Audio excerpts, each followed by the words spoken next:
The distress call reached the ESS Nightingale at 3 p.m. ship time, not as a scream, but as a thin, stuttering code, barely clinging to coherence. On the bridge, Captain Darius Holm watched the waveform flicker over the holotable. Debris map overlays painted the orbit of Hethros Prime in jagged red splinters.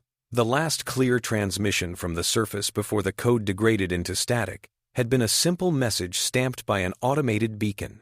Mass casualties, structural collapse, medical aid required. Holmes' jaw tightened. The Nightingale was not a warship, but through the viewport, the wounded planet below looked like every battlefield he had ever seen from space. A slow, smoky bruise stretching toward the Terminator. Patch Medical Inn, Holmes said. Below the bridge, in a compartment that hummed with filtered air and antiseptic, Dr. Amala Ruiz turned from a floating schematic of Kethari vascular anatomy as the channel opened over her desk. Her hand smelled faintly of disinfectant and the citrus soap she favored. Behind her, the trauma bay was already stirring, lights brightening, carts unlocking, machines humming to readiness. "Doctor," Holmes said, "we've got a Priority 1 distress from Hethros Prime. Peacekeeping outpost and nearby settlements. Mixed species. Recent engagement between Runathi and local Concord forces. What do you need?" She listened, eyes narrowing as ship sensors poured data into her console. Atmospheric toxins, radiation plumes, gravity distortions from collapsed structures. A holographic overlay sketched out the outpost and the surrounding refugee quarter. "I need triage zones," Amala answered. "Clean corridors. And everyone who has ever even looked at a xenomed textbook awake and on my decks in 10 minutes.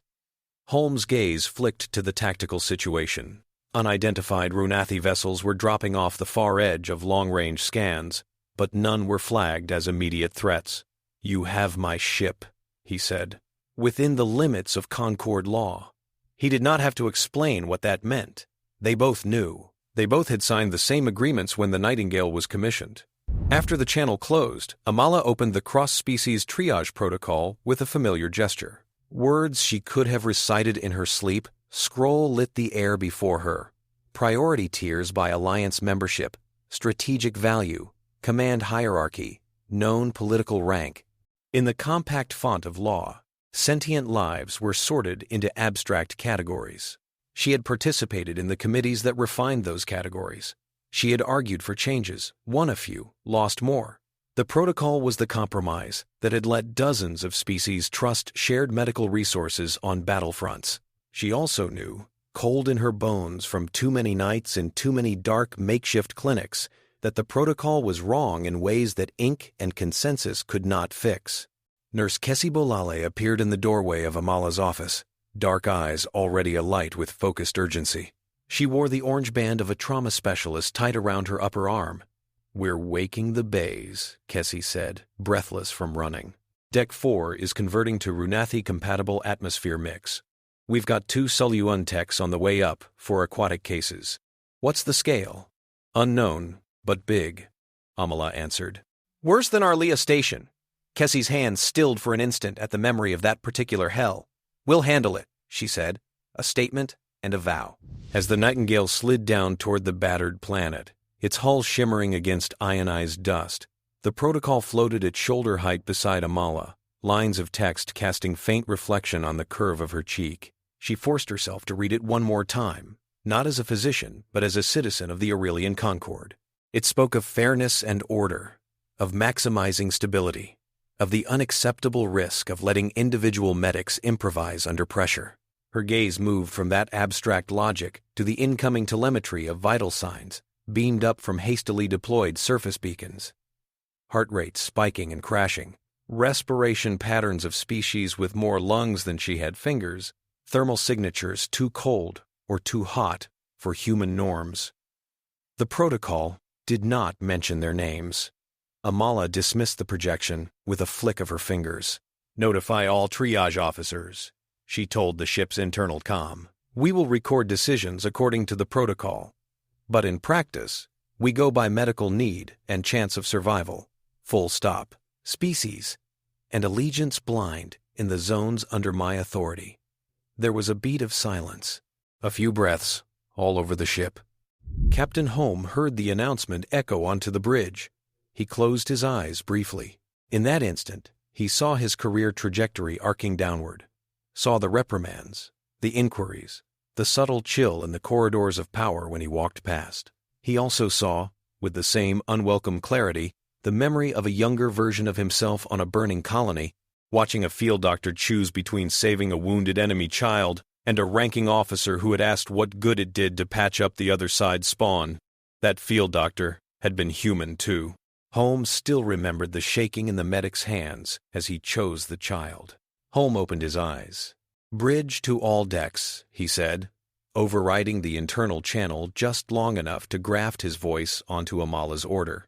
Captain Holm confirming, "Dr. Ruiz has my full authority in medical zones. We will do this by her book." Then he cut the channel before anyone could argue. The Nightingale descended. On Hethros Prime, the peacekeeping outpost had been built with optimism and cost-cutting. Its central plaza had once housed a market where Kethari crystal artisans argued politely with Soluun water sculptors over stall fees, and Runathi merchants complained that everything was too damp. That plaza was now a crater rimmed with rubble and twisted steel. The first wave of Nightingale shuttles dropped into the drifting ash and smoke. Atmospheric screens flared and howled. In their wakes came pallets of modular triage tents and racks of portable life support capsules. Amala was in the first shuttle, harness biting into her shoulders as dust hammered the hull. Around her, medics of 5 species reviewed dissected diagrams of Runathi brains and hastily updated syntheses of local refugee physiology. When the ramp slammed down, the smell struck them a compound of burned polymer, charred flesh of different chemical flavors, the bitter metal tang of ruptured Kethari crystalline matrices. The air was thick with groans in several languages, the buzz of malfunctioning drones, and the grinding of shifting wreckage. "Zones A through D are ours," Amala said, stepping into the ruin. "Zone A is immediate life-saving.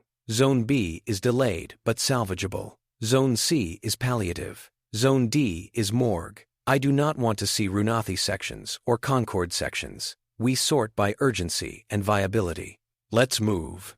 Her boots slid in dust and something stickier. She did not look down. Her attention snapped from one set of vitals to the next, reading data pads, skin color, the pattern of a chest's rise and fall. Her hands became the metronome of triage, tagging, reassigning, redirecting. Within minutes, the beautiful clarity of rational staging devolved into thunder. Shuttles roared overhead, bearing the first loads back to the Nightingale. Portable stretchers glided past, crewed by humans in Soluun and 2 Runathi medics who had shown up under a white flag channel, faces unreadable as they watched her ignore the protocol they lived by.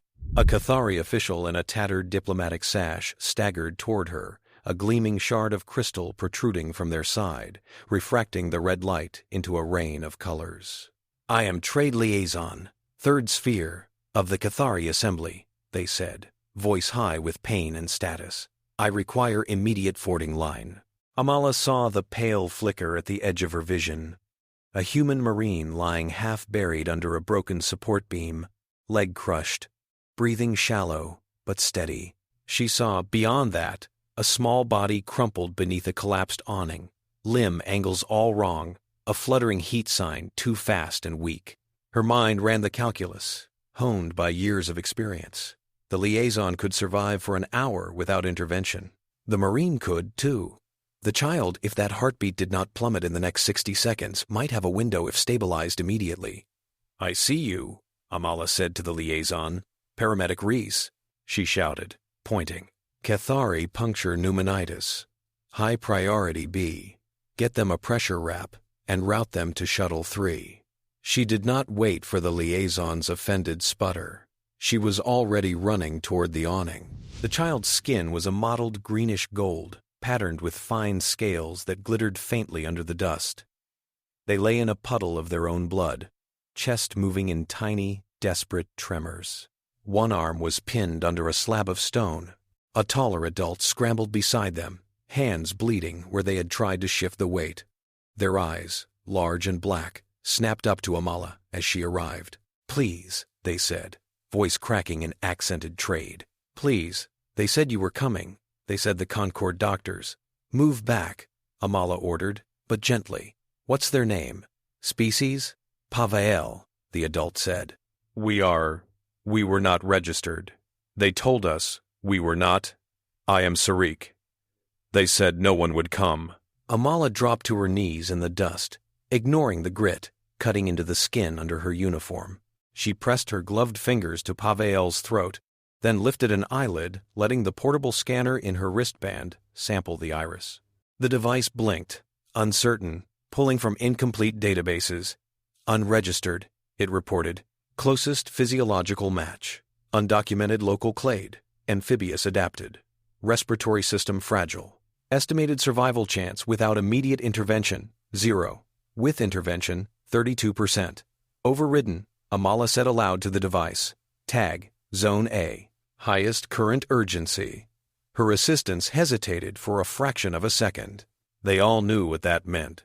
Someone else, someone with a rank or a flag, would not get something because Pavael would.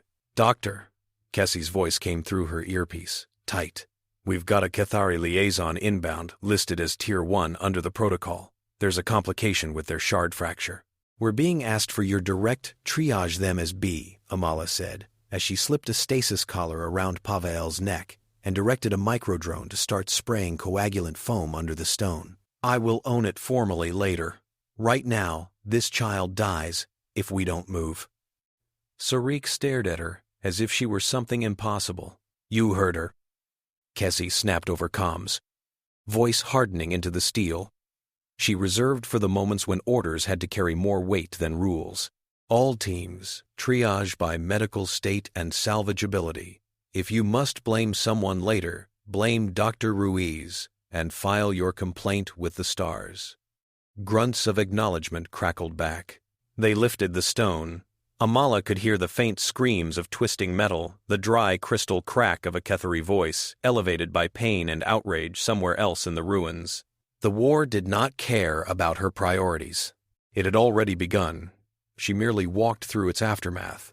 Pavael's leg was pulped from the knee down. No major species in Concord records exactly matched their vascular pattern, but Amala's mind adapted, mapping flows, improvising routes. I've got you, she murmured, quietly enough that only Sahriq and the frightened child could hear. Stay with me, Pavael. I'm here. I will not leave you. Her words were habit, almost ritual. She had said them to humans and aliens alike, to dying and surviving, knowing that sometimes it did nothing, but sometimes it anchored the floating mind to the body long enough to make a difference. By the time they loaded Pavael into the shuttle's soft-line pod, Sahriq's hands shook with shock and gratitude and a fear so deep it could not yet resolve into anything but blankness. They watched the hatch close with their child inside, blocked in by humming mechanisms they did not understand, lifeline and threat in one. The shuttle lifted, taking with it not just Pavael, but the last of the Nightingale's highest-grade synthetic blood matrix in its chill compartments. Amala had authorized that allocation in the same breath as she had authorized the child's surgery. She had not yet met Threxel Zurn. The Runathi war commander lay in a half-collapsed bunker on the far edge of Zone B, surrounded by more bodies than some small wars left behind. His scales were caked with dust and blood. His right arm hung at a sick angle, bone splintering through flesh.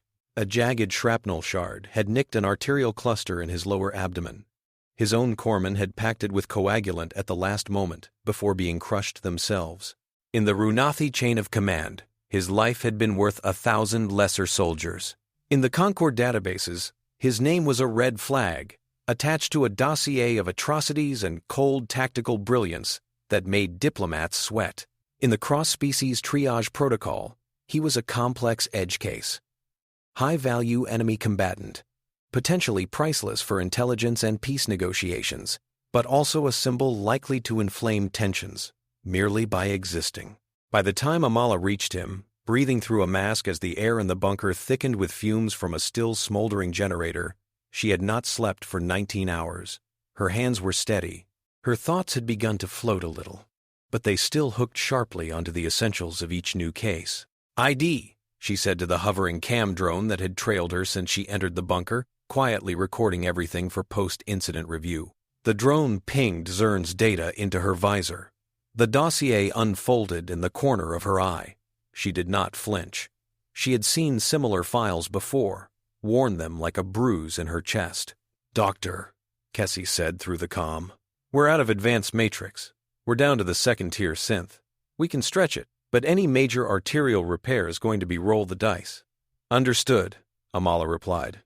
She knelt beside Zurn anyway.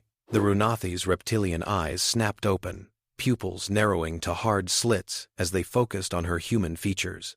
His lips pulled back, exposing serrated teeth. "Human?" he spat, blood bubbling at the corners of his mouth. "Have you come to gloat?" "I've come to operate," she said. "Commander Zurn, you're bleeding internally. If I don't open you up and repair the damage, you will die in the next 30 minutes. His laugh was a low, rattling thing. "I die a victor," he said. "Your peacekeepers are scattered. Your outpost is ashes." "That's one way to see it," Amala said, snapping on a new pair of gloves. "Or you die in a hole, under rubble, without even the courtesy of a clean battlefield death." He watched her, confusion creasing his brow ridges. "Why save me?" he demanded. "I am your enemy. I would kill you and your crew if I had the chance." "Yes," she said, "but right now, you are my patient." Kessie's voice hissed in her ear. "We can let him go," her nurse said quietly. "No protocol would fault you for classifying this as non-salvageable, given our resource levels. We could redirect that effort into 6 other cases."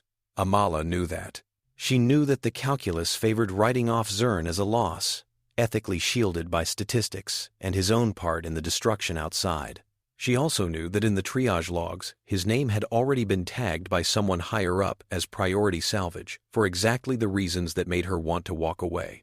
Amala did not hesitate long. She already knew what she would do, had known from the moment she walked into the bunker and saw the rise and fall of Zurn's chest.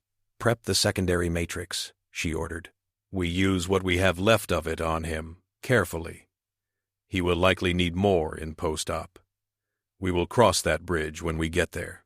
Kessie swore softly in a language from her childhood that never made it into official transcripts, but she obeyed. As Amala sliced into alien flesh that writhed and spasmed under local anesthetic, the cam drone recorded every motion. It noted the softness in her voice as she warned Zurn of each step. It registered his subtle flinch when her gloved hand rested briefly on his forearm in a human gesture of reassurance. A contact meaningless in Runathi culture, except as evidence of astonishing disregard for personal safety. "I will do everything I can," she told him, "but I need you to stay still and listen to my instructions. Understood?" "Why?" he said again, voice weakening. "Why do you not let me die? Why is your species like this?" "We're not all like this," she said. "But those of us who are very stubborn about it." He stared at her as if she were more alien than any Soluun or Kethari he had ever seen. By the time the Nightingale's shuttles took off with the last of the salvageable wounded, the battlefield had quieted into ash. The protocol's neat tiers lay in the data logs, annotated by Amala's overrides and Kessie's comments. Somewhere in those numbers, in the ratio of saved to lost, a pattern had already begun to emerge, though few would recognize it firsthand. The human casualty count among Alliance personnel was higher than it might have been if she had prioritized strictly by status. The Kethari Liaison had survived, but with complications that would later be spun as the result of human deviation from procedure. Pavael's prognosis was fragile, but improving. Threxel Zurn slept in a suspended sedation chamber, arteries repaired with materials slightly below ideal quality but holding. Sahriq sat in a waiting area on Deck 5 of the Nightingale, watching medics hurry past. They did not understand the ship's layout, nor the slow dance of priorities that determined which patient went where. All they knew was that a stranger had knelt in blood and dust to save their child when others had stepped aside. They listened as a nearby screen replayed sanitized reports of the operation's success on Hethros Prime. The words did not mention protocol violations. They did not mention the human doctor by name. Elsewhere on the ship, in a quiet ready room, Captain Holmes sent a preliminary incident report to Concord Command, attaching the raw triage logs and his own brief note. Dr. Ruiz acted within the spirit of the Charter of Sentient Care. All deviations from protocol were logged. I accept full responsibility for authorizing her approach. He knew the language of such reports. He knew how they were read. Which phrases would be seized upon by those searching for fault? He sent it anyway. In the months that followed, the story of Hethros Prime split along two incompatible lines. On one side, in official channels, it was filed as a case study in high-stress frontier medicine, commendable for its overall survival rates and problematic for its disregard of established protocol. Committees formed. Preliminary inquiries opened. Words like review and oversight hovered around Amala Ruiz's name. On the other side, in the mess halls of medical ships and the encrypted networks where nurses traded tips and bitter jokes, a different story took root. Of a human doctor who refused to let a refugee child die just because their name wasn't on some registry? Of a human doctor who opened up a notorious Runathi commander's chest because his pulse was there and she could save it. Videos clipped from body cams circulated quietly, first as training material, then as something more like legend. Juno Adebayo watched one such clip in the cramped office of an orbital news bureau far from Hethros Prime. She leaned forward as the footage showed Amala's blood-smeared face in the bunker, harsh light thrown over her features as she bent over Zurn. "What are we calling this?" her editor asked from the doorway. "Depends who's paying attention," Juno said. "If the Kethari Ethics Council is watching, it's a concerning deviation from standard triage. If anyone from Earth still pays their subscriptions, its human doctor treats enemy as human. It'll never pass legal review with wording like that," her editor grunted. "They'll bury us in disclaimers."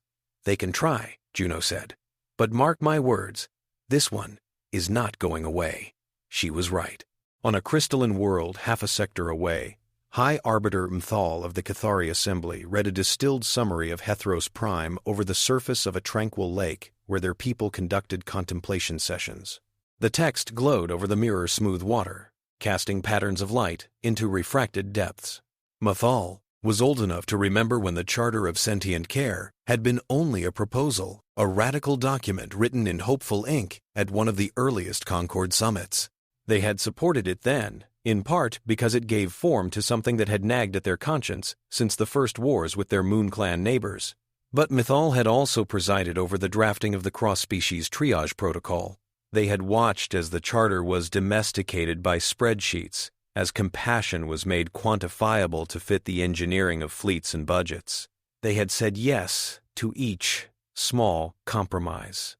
It was, they had believed, the only way to keep a fragile, sprawling alliance from tearing itself apart.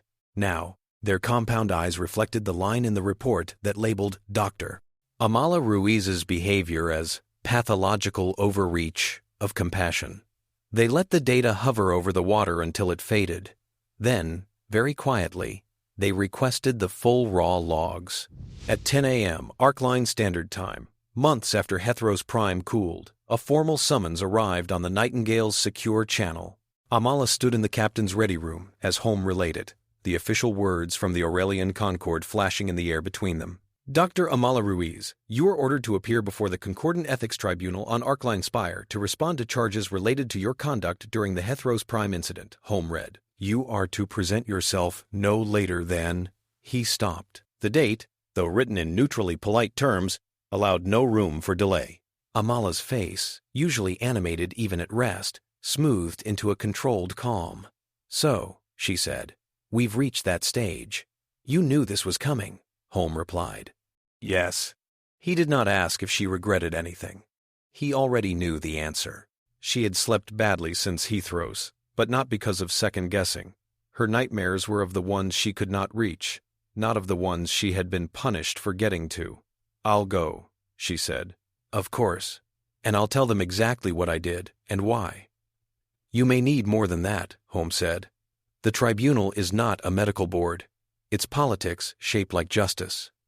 "I know," she said. "But I'm a doctor. I don't know how to speak any other way than honestly. They can do with that what they will." On Arkline Spire, a ring of stations and habitats glittering against a gas giant's soft bands, the Concordant Ethics Tribunal chamber was designed to impress, intimidate, and project impartial majesty. Rows of tiered seats curved around a central dais where witnesses would stand. The architecture attempted to accommodate dozens of physiologies: aqueous basins for Soluun delegates, hard crystalline perches for Kethari, heated platforms for Runathi, and chill-shaded niches for species whose metabolisms ran cold. At the apex of the ring sat the panel of judges, with High Arbiter Mythal at the center. When Amala entered, escorted by a quiet security detachment, more for symbolism than need, the chamber's hum dipped. She wore the formal white and navy of the Nightingale's medical corps. She had refused any more ornate uniform. Her hair was pulled back in a no-nonsense knot. Lines of sleeplessness touched the corners of her eyes, but her gaze was clear. In the press rows above, Juno Adebayo tapped her recorder, watching every expression. Beside her, Soluun currents darted in the delegate pool as mediator Lurian Soluun adjusted their position, their skin rippling with subtle shifts of color that, in their culture, signaled both interest and concern. On one of the heated platforms, Counselor Vraxu Runathi flicked his tail in an agitated motion that made the translators ping a tone-irritated marker into distant viewers' feeds. The opening formalities rolled like distant thunder. Dr. Amala Ruiz, High Arbiter Mythal said, voice amplified and clear. You stand before this tribunal to answer for your decisions during the Hethros Prime relief operation.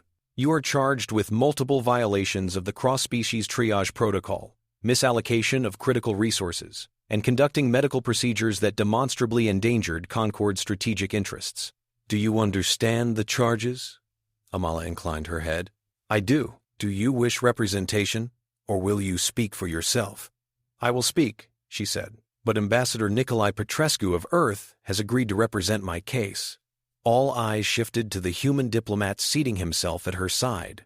Nicolae Petrescu carried the easy posture of a man who had spent his life in negotiation rooms, his expression carefully neutral. He had once, long ago, volunteered in disaster zones before the weight of politics had dragged him into different crises. He remembered, more viscerally than he liked to admit, the feeling of holding pressure on a wound while bombs thumped in the distance. He met High Arbiter Mythal's multifaceted gaze without flinching. Then let the proceedings begin, Mythal said. Counselor Vraxu opened for the prosecution. He stood tall in his scaled armor and let the chamber's lights catch the patterns on his skin. His voice, translated into a dozen languages via embedded implants, was smooth and cool. This is not a question of whether Dr. Ruiz saved lives, he began. She did. This is acknowledged. We, Runathi, are not blind to competence, even in an enemy. The question is whether the manner in which she chose to save those lives threatens the stability of the Aurelian Concord. He stepped closer to the central dais, where holographic graphs appeared at his gesture. Resource use diagrams, projected survival rates under various adherence models. The Cross-Species Triage Protocol exists so that individual doctors are not burdened with the impossible task of playing favorites in the heat of battle. It codifies, dispassionately, whom to treat when you cannot treat all. It ensures that critical assets are preserved, that command structures remain intact, that wars end faster, because the right people survive to sign the right papers. He tapped the air. A red bar pulsed into existence.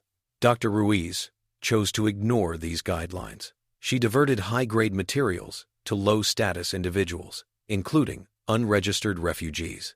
She saved Threxel Zurn, a war criminal by many standards, using advanced resources that could have preserved officers vital to Concord's strategy.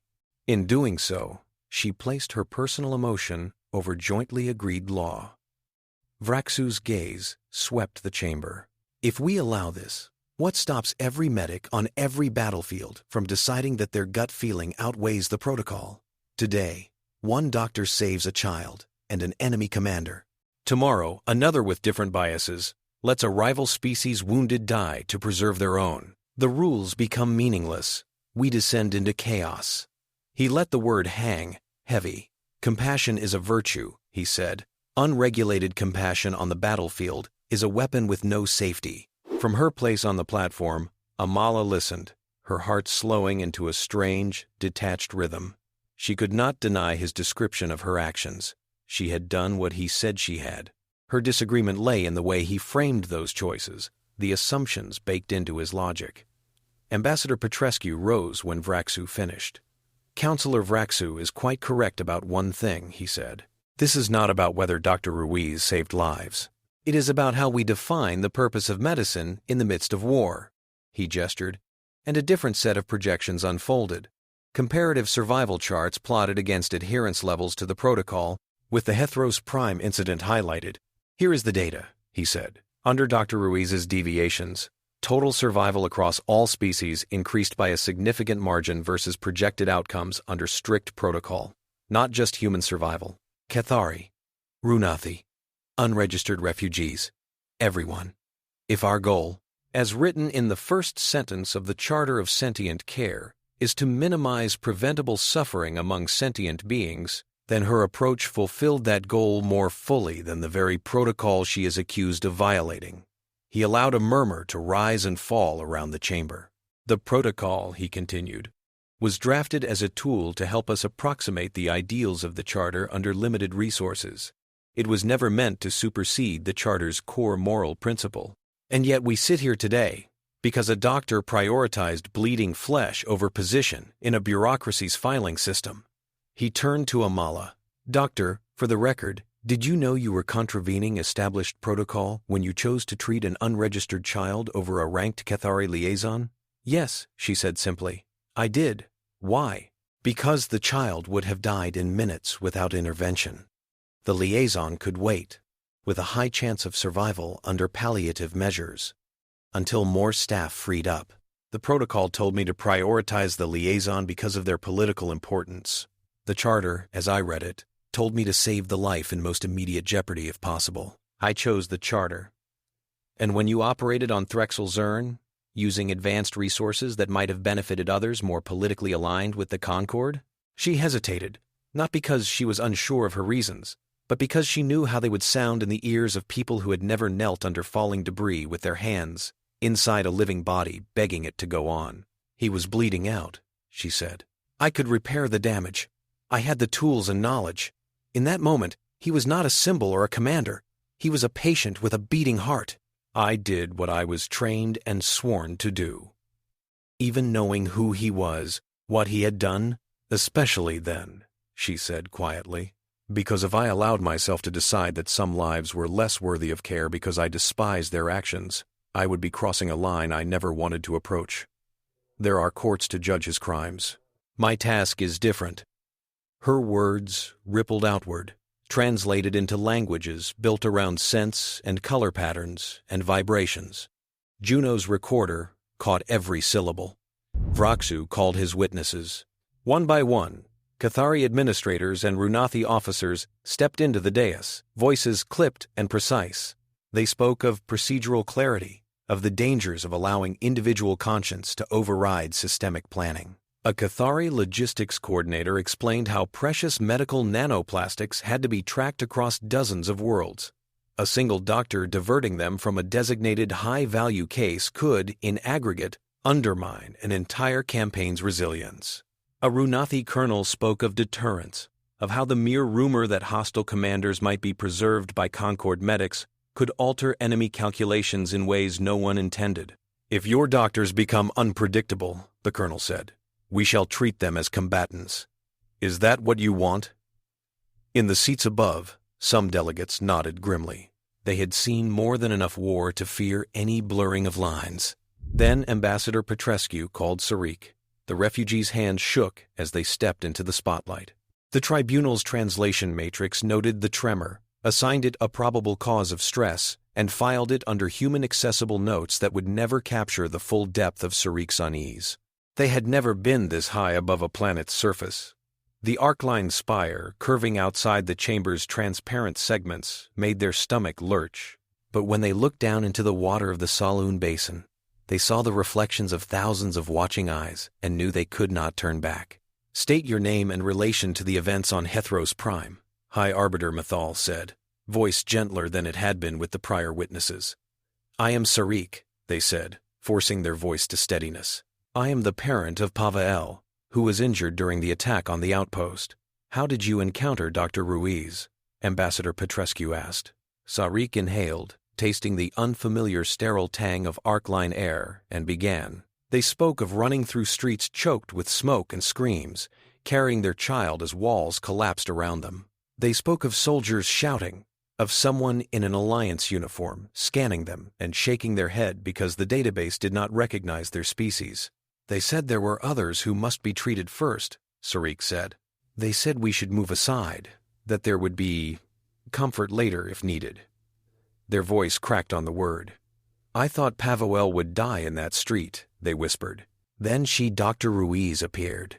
She did not ask for our papers. She did not ask which side we were on.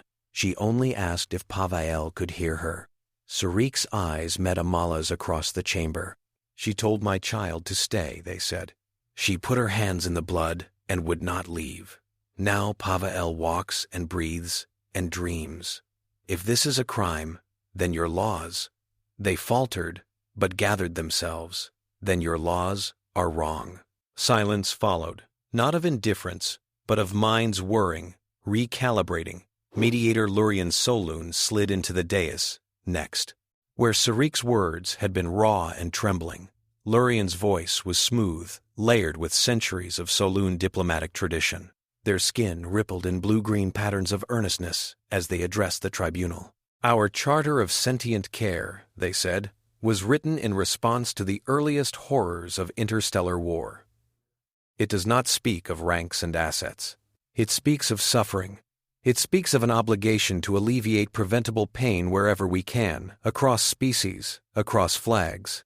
They gestured toward a floating hologram of the Charter's original preamble, its archaic script, rising like a relic from a better intention. The Cross-Species Triage Protocol we developed later was meant as a tool. It has become, in practice, a shield. We stand behind it to avoid making hard choices, yes, but also to protect ourselves against blame when we cannot save everyone. We have forgotten that any tool can diverge from the purpose for which it was created. They looked at Amala. This human doctor, by her actions, has forced us to see that divergence. She prioritized immediate, preventable suffering over abstract future stability. She did so at great personal and professional risk. Whatever else you decide about her specific decisions, you must ask yourselves, is it our intention that such compassion be classified as a disorder? Their question hung in the air like a scent of ozone before a storm. Then came Threxel Zurn. His arrival had been arranged in secrecy to prevent protests. Nonetheless, the moment he stepped into the chamber, the atmosphere crackled. Runathi delegates stiffened, some in anger, some in something closer to awe. Kethari facets flashed in complex disdain. Soluun currents altered their patterns. The war commander wore no armor now, only a simple tunic that failed to hide the lines of surgical scarring beneath. His posture was straighter than it had any right to be, after what Amala had done to keep him alive. He stood in the dais, with the bearing of someone used to commanding thousands. State your name and role, High Arbiter Mithal said, their voice as even as it had been with Sahriq, though a tiny tremor at one edge of their refracted tone betrayed the internal conflict gnawing at them. I am Threxel Zurn, he said, War Commander of the Runathi Striking Claw, enemy of your Concord. His defiance was not bluster. It was simple fact, stated without apology. You understand you are still under charges in multiple Concord jurisdictions? Ambassador Petrescu asked. I do, Zurn said, and that is not why I am here. Then why are you here? Vraxu snapped from his platform, unable to contain himself. Zurn turned his head, regarding his fellow Runathi. Something flickered in his gaze that, to a human, might have been faint amusement. I am here because the human doctor saved my life when she had all the justification she needed, by your own logic, to let me die. He looked at Amala then, for the first time in the chamber. His eyes held no gratitude. Exactly. Gratitude was not a word taught to Runathi commanders in his upbringing, but there was something like wary respect. In that bunker, he said, I expected death. I expected perhaps a Concord soldier to record my final breath for your broadcasts. Instead, I woke on a table with this human's hands in my guts. She explained what she was doing. She apologized for lacking the ideal materials. She spoke to me as if I were, he searched for the term, as if I were not a monster. You are a monster, someone hissed from the galleries. The translators flattened the insult into something blander before it reached most ears. Perhaps, Zurn said, but she did not treat me as such. She treated me as a patient. He shifted, old pain flaring along his mended arteries. He did not wince in a way the Runathi present would recognize, but Amala saw the micro-movements of discomfort. It has unsettled me, he admitted. I am trained to anticipate fear, hatred, vengeance. I know how to fight those. I do not know how to fight an enemy who saves my life without asking anything in return. He let out a slow breath. If many humans are like her, he said, voice dropping, then the premises upon which we have built our war doctrine may be flawed. Compassion of this intensity is a strategic variable we did not account for. That makes her dangerous, yes, but perhaps not in the way Counselor Vraxu suggests. He stepped back, indicating he was done. Vraxu's tail lashed in agitation. He recognized the subtext.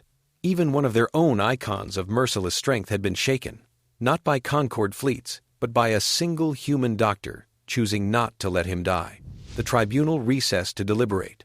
Behind the closed, sound-filtered walls, the judges debated in multiple languages, some through speech, others through encoded color pulses and scent emissions. High Arbiter Mathal listened more than they spoke at first. They had watched every witness.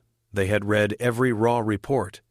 They had seen, in slow-motion replay, Amala Ruiz's face as she chose Pavael over the liaison, Zurn over more politically convenient casualties. They had also seen the numbers. Even stripped of emotive context, the survival rates were undeniable. Her deviations had increased total lives saved.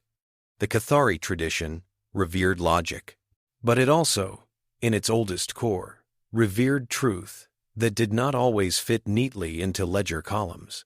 Mathal found themselves circling around a single realization. The protocol, which they had once viewed as an elegant instrument, now looked more like a blunt tool with edges dulled by compromise. Are we to punish a doctor for embodying the charter more faithfully than the law we derived from it? One judge asked, a Soluun water shape shimmering in indignation. If we do not, another replied, a Runathi elder with dulled scales, we risk showing our laws can be bent by individual emotionality. Today, a compassionate human. Tomorrow, a species that prioritizes its own in the name of tradition. And, if we do, a Kethari jurist said, we tell every medic in the galaxy that if their conscience and the protocol diverge, they must strangle their conscience. Do we truly want that? Mathal listened, inner conflict crystallizing. In a pause, they spoke.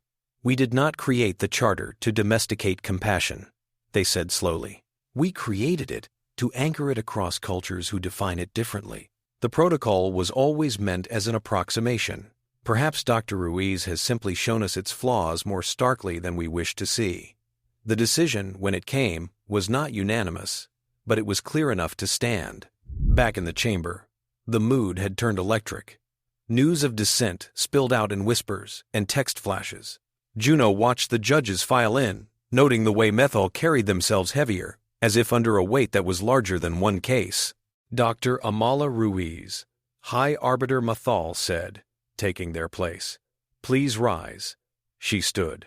In review of the evidence and testimony, Mathal began, this tribunal finds that you did, in fact, knowingly violate multiple provisions of the Cross-Species Triage Protocol during the Hethros Prime incident. You diverted resources and altered priority tiers contrary to standing rules. Vraxu's eyes gleamed. Some in the chamber relaxed, thinking they saw the direction of the verdict. However, Mathal continued, and a subtle shift swept the room. We also find that your actions resulted in a significantly higher survival rate across all affected populations. including those not granted adequate priority by the existing protocol. We find that your decisions aligned more closely with the stated purpose of the Charter of Sentient Care than strict adherence to the protocol would have." They paused, letting that sink in. "It has become evident," they said, "that in some scenarios, the Cross-Species Triage Protocol, as currently written, stands in tension with the charter it is meant to implement. The law, in its rigidity, has drifted from its source principle." A collective intake of breath washed through the amphitheater. "Therefore," Mathal said, voice steady, "we rule that your deviations, while procedurally irregular, constitute an ethically justified response under the Charter. You will not be criminally convicted for these actions." The words struck like a wave. At once, noise erupted, shouts of approval, hisses of anger, the Soluun equivalent of applause, in a flurry of bright ripples. Translators flared. For a moment, Arkline Spire felt like it might vibrate out of orbit. Mathal raised a hand, and the chamber obeyed their request for quiet. "This tribunal further declares," they said, "that in designated humanitarian zones, medical personnel shall henceforth be permitted required to prioritize patients based on medical urgency and likelihood of survival, regardless of species or political status. Only when all else is equal may allegiance or strategic factors come into play." The declaration slid into the legal feed, already being parsed by algorithms, already being given a shorthand name in whispered human chat groups, the Ruiz precedent. Failure to treat an accessible, critically wounded sentient on the basis of species or allegiance alone, Mathal added, will itself be considered a violation of the Charter. The Cross-Species Triage Protocol is to be reviewed and amended accordingly. Vraxu rose, scales darkening. "You mean to tell us," he growled, "that our doctors must now expend precious resources on enemies who may return to the field against us?" "Only in zones declared humanitarian," Mathal said. "Your commanders are still free to establish areas of conflict where no such zones apply. But where we hang the emblem of aid, we shall mean it." Their multifaceted gaze swept the room. "As for you, Dr. Ruiz," they said, turning back to Amala, "this tribunal recognizes your adherence to the Charter's spirit. Nonetheless, your unilateral choices caused political repercussions and strained fragile trust in shared protocols. In acknowledgement of this, we issue a formal censure for insubordination and impose a temporary suspension from frontline deployment, pending integration of the new guidelines." Amala felt a strange combination of relief and hollow ache. Suspension from the front lines meant time she would not be where the need was sharpest. Censure would trail her name in databases for years, but she would not be imprisoned. She would not be forbidden to heal. And, Mathal added, something almost like wryness flickering in their crystalline facets, "We invite you to participate, as an advisor, in the committee that will revise our triage frameworks. It seems unwise to ignore the perspective that forced us to reconsider them in the first place." In the gallery, Juno Adebayo's recorder blinked, capturing the moment that would ripple through countless feeds and conversations. Her mind raced with headlines, with opening lines that might make distant viewers understand the magnitude of what had just occurred. Outside Arkline Spire, protesters who had gathered on tethered platforms and shuttle decks reacted to the news as it cascaded down from the tribunal.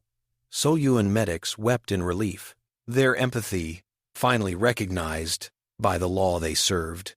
Hardline factions on various worlds burned effigies of the tribunal emblem, shouting that softness would doom them. On a Runathi training world, instructors replayed the footage of Threxel Zurn's testimony again and again, trying to parse how compassion had managed to shake one of their finest.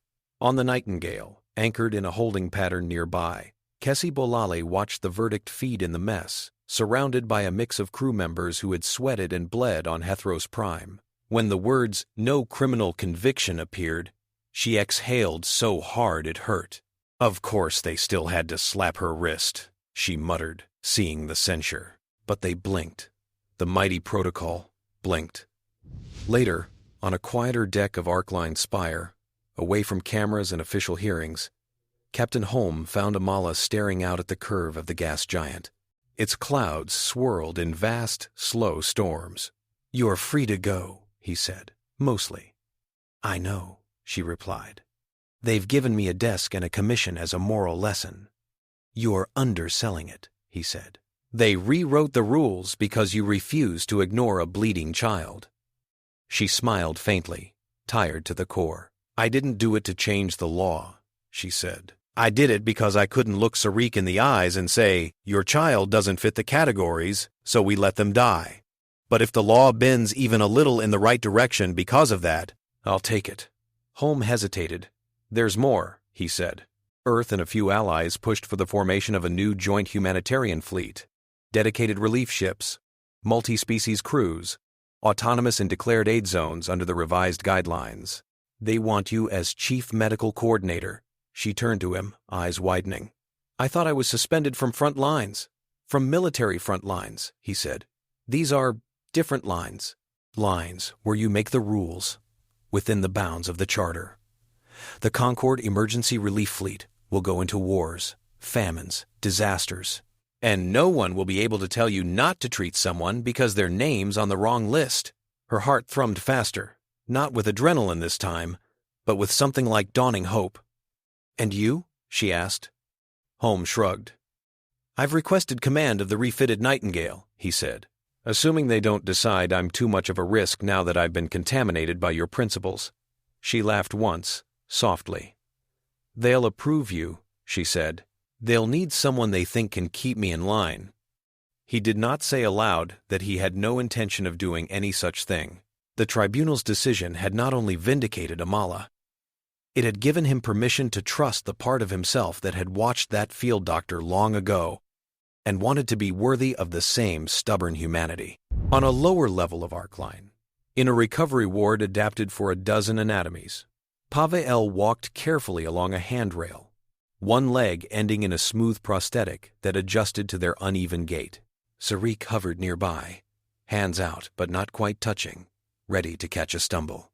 A screen on the wall murmured with distant news of the tribunal. The words meant little to Pavel. They knew only that the human doctor who had bent over them in the dust was not going to be taken away in chains. Zurn, under heavy guard en route back to a secure detention facility, stared at his augmented restraints and considered a future in which war might be increasingly waged in the shadow of ships like the Nightingale. His worldview had not transformed overnight, but a crack had opened in it through which new calculations seeped. Juno Adebayo filed her final piece from a cramped shuttle cabin, hair tangling around her face in low gravity as she recorded her closing lines. "In the end," she said into the recorder, "this was never only about one doctor on one burning world. It was about who we let medicine belong to, the cold logic of empires, or the trembling hands of those who kneel in the rubble and say, 'I've got you to someone who was supposed to be an enemy or a nobody.'" She paused, then added quieter. "For now, at least, the Concord has chosen to let those hands keep working." Weeks later, in the hangar of a refitted Nightingale, Amala stood among crates of supplies labeled in a dozen scripts. The ship hummed with new purpose, its insignia updated to include the emblem of the Concord Emergency Relief Fleet. Around her, a mixed crew readied for departure. Soluun surgeons checking aquatic pods, Kethari medtechs calibrating energy field monitors, Runathi nurses practicing human CPR techniques with fanged concentration. Kessie entered, carrying a stack of slates. "Triage Guidelines version 1.0 under the Ruiz precedent," she announced. Hot off the committee press, Amala took one, scanning the lines. They were messy, full of edge cases and contingencies. But in their core, the principle was clear. In aid zones, you treat by need first. Always. "You did this," Kessie said quietly. "We did this," Amala corrected. "Every medic who ignored a stupid order to do the right thing when no one was watching did this. I just got unlucky enough to be caught on every camera in the sector." A chime announced final boarding. Over the intercom, Captain Holmes' voice came calm and confident. "Concord Emergency Relief Vessel Nightingale," he said, savoring the new designation. "You are cleared for departure. Next stop, disaster." The crew chuckled at his grim humor, tension easing. Amala looked once more out the viewport at Arkline Spire, receding. The site where law had bent toward compassion in a way she had not dared hope for when she knelt in that crater. She tightened the strap on her medical bag. "Let's go," she said. The Nightingale's engines flared. Space bent around her hull as she leaped toward the next place, where the protocol, old or new, would be tested against the simple, defiant fact of a human willing to place themselves between death and whoever lay in front of them. In the wake of that jump, stories spread of an alliance that had, however imperfectly, chosen to let itself be changed by humanity's refusal to stop caring, even when ordered to.